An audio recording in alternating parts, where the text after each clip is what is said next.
Hello 皆さんこんにちはဒီနေ့ကတော့စုအမေများတဲ့မိကုန်းနေပေါ့နော်ဘာတွေအမေများလဲဆိုလို့ရှိရင် language school ပြီးထားတယ်အမေတက္ကသိုလ်သွားခြင်းတယ်ပေါ့နော်အိုဆာကာမှာတက္ကသိုလ်သွားခြင်းတယ်ဘယ်တက္ကသိုလ်သွားမလဲဘယ်မေဂျာယူရမလဲပေါ့နော်အဲ့လိုအမျိုးမျိုးမေးကြတယ်ပေါ့နော်နောက်ပြီးတော့အိုဆာကာမှာက college တွေလည်းအများကြီးရှိတယ်တက္ကသိုလ်တွေလည်းအများကြီးရှိတယ်ပေါ့နော်အဲ့တော့ရွေးချယ်စရာတွေအများများတဲ့အခါကျတော့ဘယ်ကနေဘယ်လိုဆက်လုပ်ရမလဲဆိုတာမသိတဲ့လူတွေအတွက်ဒီဗီဒီယိုလေးလုပ်လိုက်တာဖြစ်ပါတယ်Okay, let's start it.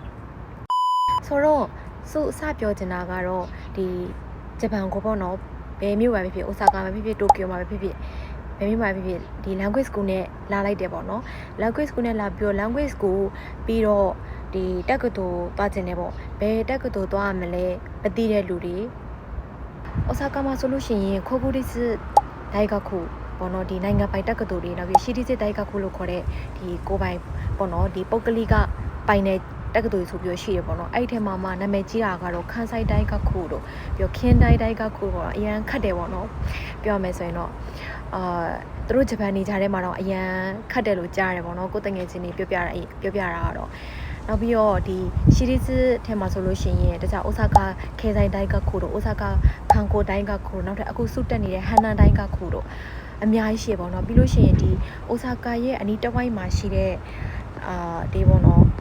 ်ခိုးဘဲလိုနေရာမျိုးပေါ့နော်အဲ့မှာဆိုလို့ရှိရင်ခိုးဘဲကခွင်တိုင်းကခုတော့နောက်ပြီးလို့ရှိရင်ခိုးဘဲခုကဆိုင်တိုင်းကခုတော့အများကြီးရှိရပေါ့နော်နောက်ပြီးတော့ပြီးခန်းဆိုင်ခုဆိုင်တိုင်းကခုတော့ပါတော့ပေါ့နော်အဲ့လိုရှိရဲ့ထဲမှာမှ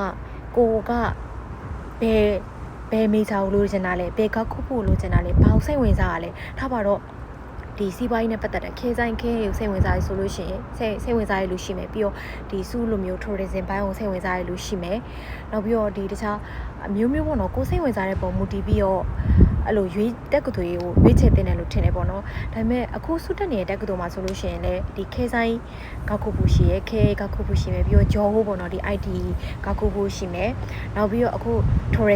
tourism department ရှိမယ်နောက်တစ်ခုကကြတော့တခြားပေါ့နော်ခခုတွေလည်းရှိသေးရပေါ့နော်အဲ့ဒါမှကိုကဘာလို့စိတ်ဝင်စားရလဲဆိုတော့အရင်သိအောင်လုပ်ရမယ်ပြီးလို့ရှိရင်ဒီတက္ကသိုလ်ကြီးပေါ့နော်တက္ကသိုလ်ဝင်ခွင့်နေမခေါ်ခင် open campus တွေဆိုတာလုပ်တယ်ကွာအဲ့ဒီ open campus တွေကိုသွားပြီးတော့ဘယ်တက္ကသိုလ်ကတော့ဘလို့အနေထားရှိရဲပြီးတော့ဒီတက္ကသိုလ်ရဲ့ဖွင့်ကြီးပေါ့နော်ပြောရမယ်ဆိုရင် campus ကဘလို့လဲကျဲလားတမကျင်းလားဒါမှမဟုတ်လို့ရှင်အဲ့လိုမျိုးပေါ့နော်ဟိုကိုလိုချင်တဲ့ vibe မျိုးလေးလားပေါ့နော်အဲ့လိုအမျိုးမျိုးပဲရှိရပေါ့နော်နောက်ပြီးတော့ဒီတက္ကသိုလ်ကကိုတက်ချင်တဲ့အရာတွေကိုသင်ပေးနိုင်မလားကိုတက်ချင်တဲ့အရာတွေလေ့လာနိုင်မလားပေါ့နော်အဲ့လိုလည်းရှိသေးရဲ့အဲ့တော့သူများပြောတာထက်သူများပြောတယ်ထားပါတော့ဒီအမကတော့ဒီတက်ကတူကကောင်းတယ်လို့ပြောတယ်အဲ့တော့ဒီတက်တူသွားမယ်အဲ့လိုဆိုတာထက်အမလေးအများကြီးတိုင်အဲ့လိုဆိုတာထက်ဒီပေါ့နော်ကိုလိုချင်တဲ့ကိုရဲ့ဘယ်လိုပြောရမလဲကိုရဲ့ကိုသင်ချင်တဲ့ကိုလေးလာချင်တဲ့အရာကိုဖြစ်ချင်တဲ့အရာနဲ့ကိုက်ညီတဲ့တက်ကတူရွေးတင်တယ်လို့ထင်တယ်ပေါ့နော်အဲ့ကြောင့်မလို့အရေးကြီးဆုံးကရေးကြီးတာကသူများထားပါတော့ကို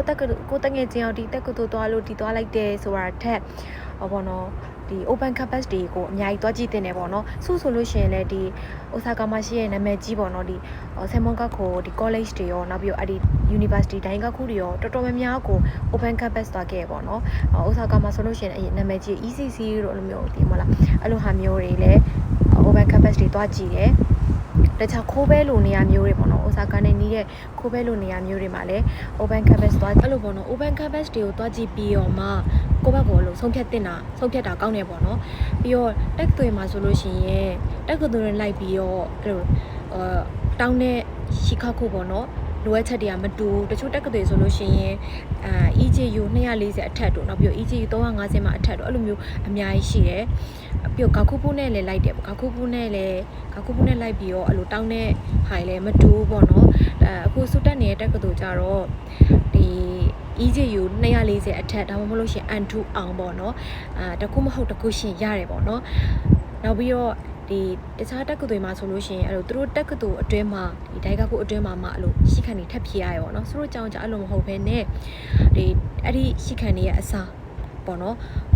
်တခြားinterview တော့နောက်ပြီးတော့သူတို့အကြောင်းကိုရွေးချယ်ရတဲ့အကြောင်းပြချက်ပြီးတော့သူတို့ပေါ့နော် သူတို့အကြောင်းမှာဘာတွေလေ့လာခြင်းလဲဆိုတာကိုအသေးစိတ်ပေါ့နော်ရေးရတယ်အဲ့လိုလေးရှိတယ်သူနဲ့လိုက်ပြီးတော့